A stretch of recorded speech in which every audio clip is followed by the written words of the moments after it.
So I want to run through the install menu with this particular setup. As you know, we've just plugged everything in. You know what we've got connected. It's been set up already, so I'm just going to run through how we've done that.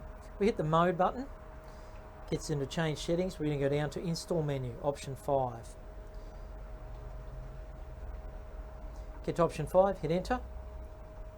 Starts with Insnrg pump. We've got the Insnrg pump turned on because we have it connected by a communication cable from the chlorinator to the pump. That was the green cable, which had the white tape on it there that said chlorinator this end. So very important you remember that that's chlorinator this end. That's if we want to change different speeds for different time settings. So yes, we have that on. We hit enter. That's for the gas heater. We don't have a gas heater, so the gas heater is off. That'll be a communication cable to the gas heater. Our calcium level, this pool's normal, 100. As you know, if we move that up to 500 parts calcium, we increase the reverse polarity to 2 hours from 4 hours. At 100 parts, it's 4 hours. Insnrg pump, set speeds. No, I'm going to say yes. We'll set the speeds. Hit enter. Insnrg pump 1 speed is 1400. Speed 2, 1600, 3, 2000, and speed 4 is 2850. So they're inbuilt there, ready for you to run out of the chlorinator. We've also got a great option here, spa speed.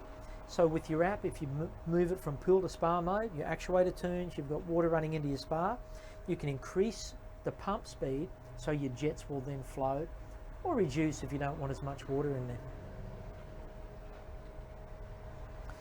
This particular unit has no solar, but we have the option here to run solar from an independent pump, run solar through an actuator, or we can run in line with the current filtration system we've got.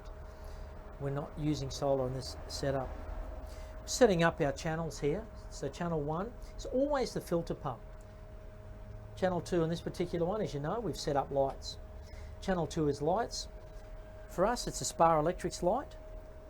And then we've got it set at blue colour.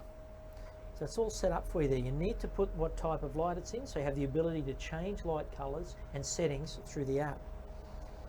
Channel 3 is not used. Valve 1, the actuator valve, as you know, we put the actuator valve in for the water feature. It's set up as water feature, valve 1. Insnrg pump, yes, so the Insnrg pump is turned on for that water feature at pump speed 3. So it's going to come on at 2000 RPM, which is ideal for that particular water feature and the water flow. Valve number 2 is not used, and valve number 3 is not used. Stat 1, that's our temperature sensor. We do have a water temperature sensor, as you know, we plumbed it in. We plugged it in underneath here before. So that's set up there. That's going to be able to read temperature. And stat 2 is our air temperature if we had that set up, but we don't have air temperature sensor. There's no need for it on this. We don't have an antifreeze setting set up. We're not in that part of the world. And then your VF contact, that is if you're using another brand heater, but we're not using that on this particular setup either. More details you can get that from your rep if you have another brand heater setting up with the chlorinator and the app. The heater run on, no, we're not using a gas heater, but if we do want it to run on to clear the system, we can say yes. We've got a pH sensor connected. We've got an ORP sensor connected. You must make sure that they say yes when you've got those connected. Pool size is 50,000 litres.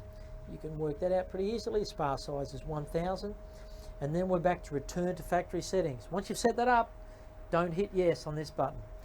You don't want to do that. You want to keep all your settings, hit enter, and then we're back to the start.